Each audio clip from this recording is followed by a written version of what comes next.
Good evening and salutations, my GH fans. Curtis.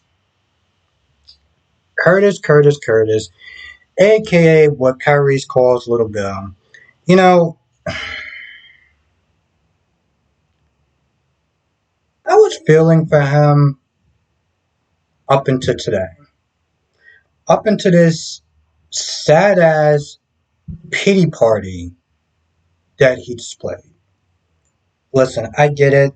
He is going through a lifetime trauma right there. And psychologically, that could definitely mess you up, right? But the thing about Curtis is that he's always very quick to sit there and give up on someone. Very quick to give up on someone. And he pushes Portia away by throwing in her face that he lost years of his life with Trina because of her. And I'm just like, all because he doesn't want to feel like a burden. He doesn't want to sit there and be around Trina because he can't be the father, quote unquote, which what Portia said, he can't be the father that he wants to be to her. So he'd rather just not be a father to her at all. Wow. Wow. I mean, that is a selfless level that I can't even begin to just dive into. But that's how Curtis has always been. Looking at this scene, I'm not surprised at all that that was his way he was going to react. To just practically kick Portia to the side, kick Trina to the side because he can't have things his way.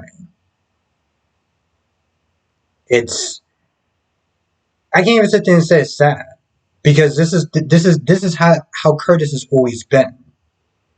And so in a lot of ways it doesn't surprise me, but still just watching it, it's just like, Christ, you are a terrible character. And if anyone was doubting why people do not like Curtis, it's because of things like that. You know, I made a video saying he's a ship jumper. Probably should have found a better word for that, but that's literally who he is. He's just a person that's just, oh, it's too hard, I'm just gonna stop doing it. Yep, I'm just gonna whatever, just leave me alone. That's how he is. I okay. Couple of things about this whole, Ava telling Sonny from start to finish what will wind up transpiring and everything. Throughout that whole story she was there telling, I just kept there saying, there were so many times throughout that story that you could have told Sonny before it got to this point. Before it got to this point, you could have sat there and told Sonny. And you didn't. You didn't. You sat there and you listened to that idiot Austin tell you how much of a bad idea it was. I mean, and Sonny, I feel like Sonny is overestimating his power, his reach. He's all like, I got this, Ava. Don't worry about that. Your mother's going to be alive, safe and sound. The big man's here to sit there and take care of things and save the day. So, and even Ava's like, you don't know how powerful these people are. I wouldn't go in there with such a cavalier sort of attitude. Of course, that's never stopped Sonny before, but it would have been nice to sit there and, on his part, to known about the players he was dealing with, even a minute after that body was lost. But here we are now. I would sit there and say it's better late than never, but does it even really matter at this point? Now, unfortunately, those two scenes was the highlight of this episode. And you can tell by my tone that everything else just goes downhill.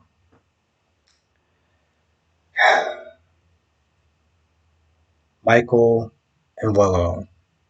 I feel like in so many ways they are draining the living life out of this show with their boring, and I mean boring with a capital B, their scenes that they have together.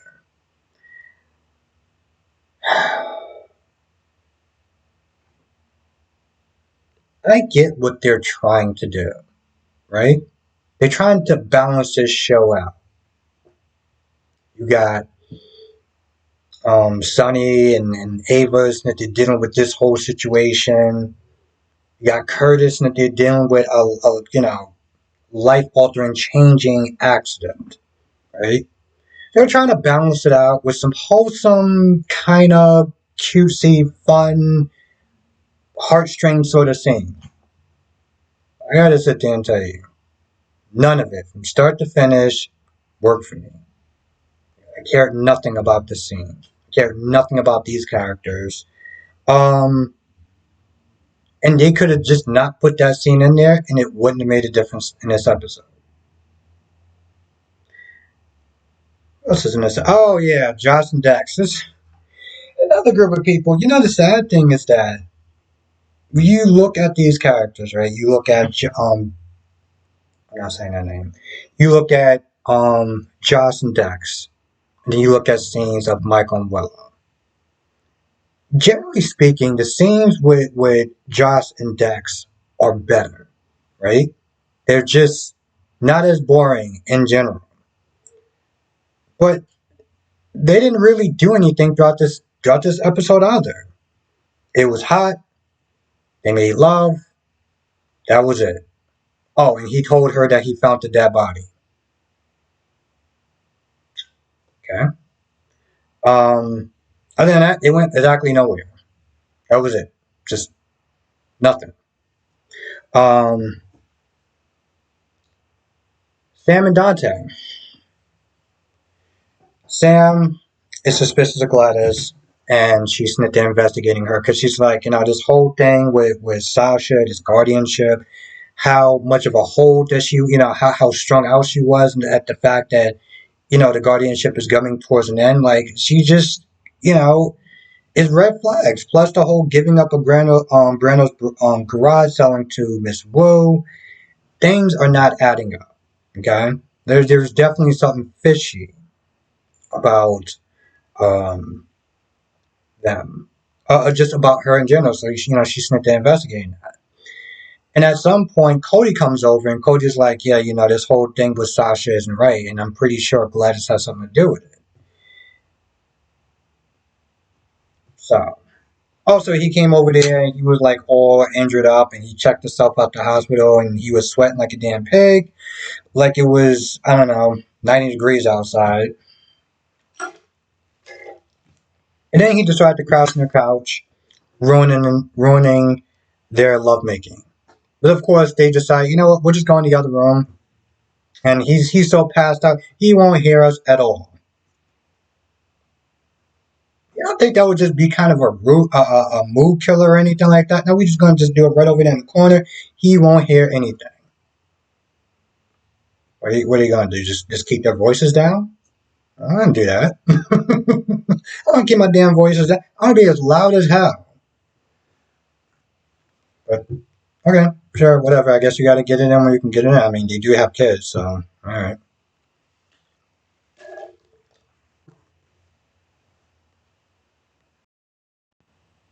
Oh, and also on the phone, I could have swore Sam was talking about some sort of accident or something like that, and somebody was a little bit banged up. I don't know if it was Christina or Molly or anything like that. I have no idea. Um, because I'm not gonna lie, I was partly not paying attention. But just in general, I didn't really understand the full story. I mean, I know that they're gonna be showing Molly tomorrow. I don't know. I don't know about this new actress. Kind of sucks. The Haley is just such a trash person, to be honest. And I know, as much as I hate admitting it, that there seems to be a lot better with her in it. And I don't even know. I mean, I don't know if they could sit there and find a better actress. I have no idea. And also, because she grew up on the show, people have watched the show for a very long time and watched her character. Would they ever accept somebody else playing Molly? I mean, really, could they really sit there and do that? Because I feel like that's the other problem with a recast, is that people have this image in their mind, you know, um, that when this person comes on there, they play this character and they're putting a lot of their personality into it. And yeah, it's not it's not something saying that like Maurice Bernard, oh he's very quick tempered or whatever, like his his character. But I do feel like he puts a lot of himself into this role, which makes it so good. And it's like if somebody else came in there and they just thought to be Sonny, it's like it's not going to be the same because they're not going to put their personality into it. And that's the same thing with Haley. She put a bit of her personality into it, not like the terrible parts, but just some of her personality into it. And I just don't know. It's like, yeah, you can have somebody else that can come in there, they can read the lines, they can sit there and be distressed, they could be emotionally upset, they could be happy, whatever. But they're not going to get off. They're not going to give off that same vibe. And I just don't know what's going to work at this point. I feel like that's why in Days of Our Lives, they won't sit there and recast unless they absolutely have to. Unless there's no chance they could sit there and get that person back. Then they will sit there and recast. And honestly, to tell you the truth, they just gotta sit there and hope for the best. And most of the times, it generally does work out, at least what I've seen. To be fair, I don't know what the old EJ was like. So I can't sit there and be like, oh, I miss the old EJ. I came in there with the new EJ. It's, with Chanel, she wasn't on the show that long. But it was a drastic change in her, too. That was something else. She didn't have that same terrible personality that the first version had. So when they, when they recast her, in a lot of ways, it was almost like they literally just had a different character and just called her Chanel. I don't know. I don't know. I feel like that's pretty much about it. I can't really think of anything else that wound up happening.